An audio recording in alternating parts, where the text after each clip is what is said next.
It really does, yeah, absolutely. I get so much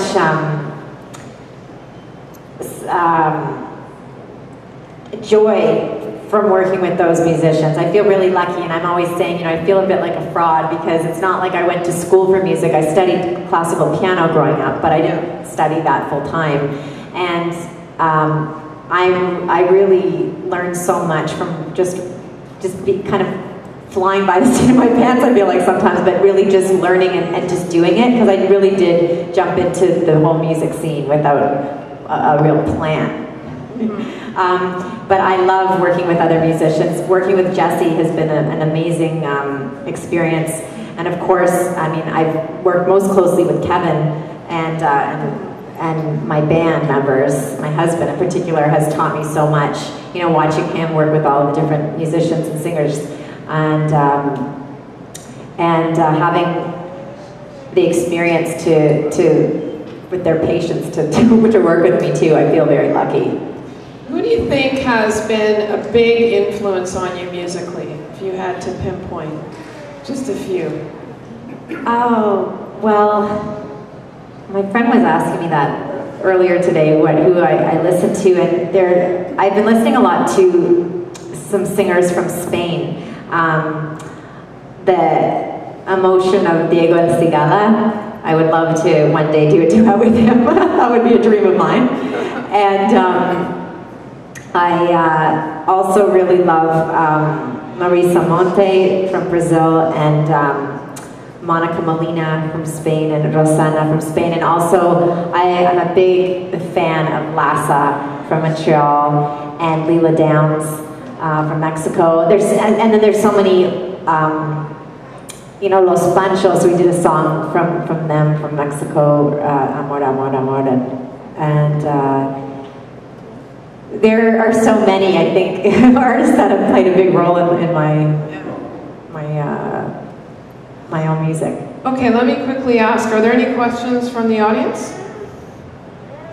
No? Leo is 6 months.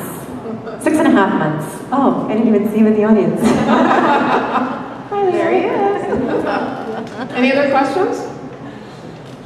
Okay, one of my last questions is always, how do you define the art of living? Because I'm the editor of a magazine called StirMagazine, as well as Odium here. So how would you define the art of living? What a great question. The art, I think, is being able to live in the moment and actually be in the moment. I find that, you know, we're so busy and you're always planning and thinking of what do you need to do that sometimes you miss out on actually enjoying. Like, for example, this morning, I was just, you know, running to pick up the vest that the guys were wearing, and, you know, and all these things, and I thought, you know, to myself, you know, this night's going to be over so quickly, I have to enjoy it. And, you know, sometimes you get nervous and you don't want to be nervous, and then, so I think being able to appreciate those around you, being able to actually celebrate beautiful moments with your friends and family, and also live with passion and hopefully have work that brings you joy too. And I would say that would be, for me, the art of living. And would you say that your dad and your uncle have been very inspirational to you in helping you define the art of living? Absolutely. Yeah, tonight I didn't sing the song that I usually sing called Volar. Yes. But yeah, that's I should have actually. I can't remember why we had to cut that one,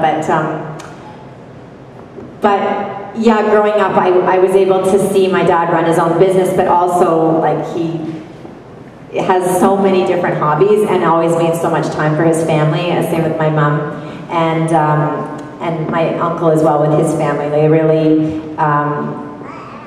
you know, at gatherings, I would always see how much joy they have with their families, that I hope to be able to do the same with Leo and my husband too.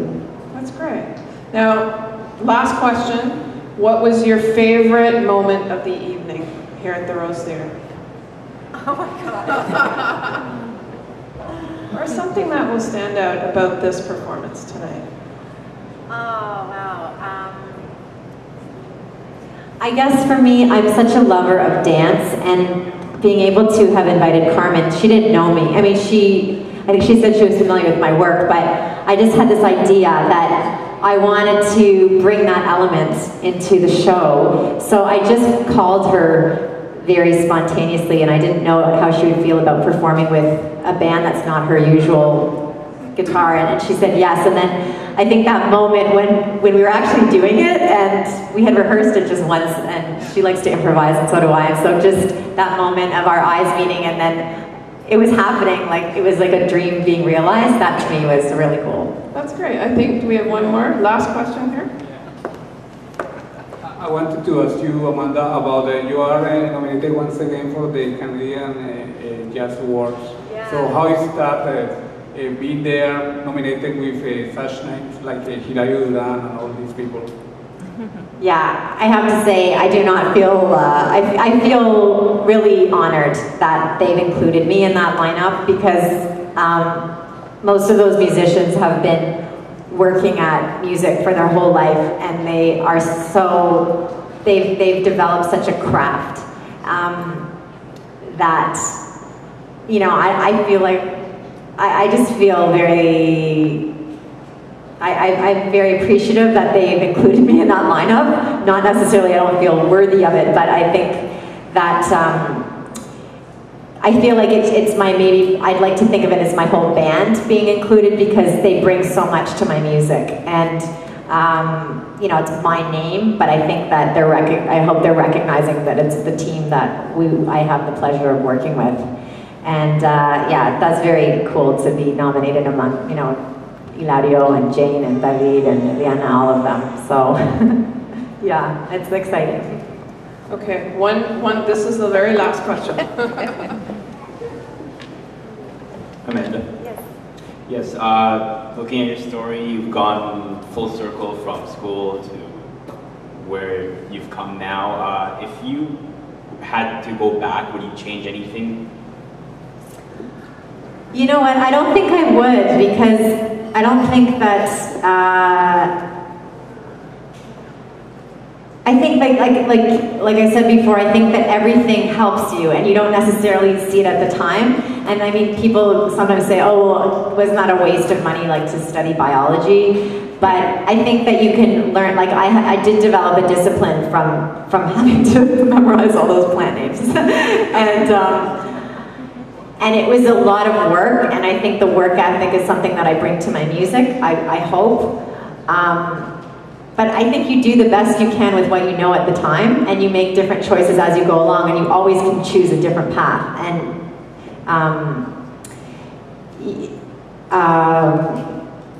I think even just a small step in a different direction can lead you on a totally different trajectory. And from my experience, I think the fact that I did come from a different background gave me a different perspective. I don't consider myself a jaded musician or bitter, or that I deserve to have a certain career. I think, you know, you put out what you have from your heart, and then you hope that, I think, like, you know, that the universe or whoever, the listeners will enjoy it, but you can't expect anything in particular. So, I think that everyone has their own path, and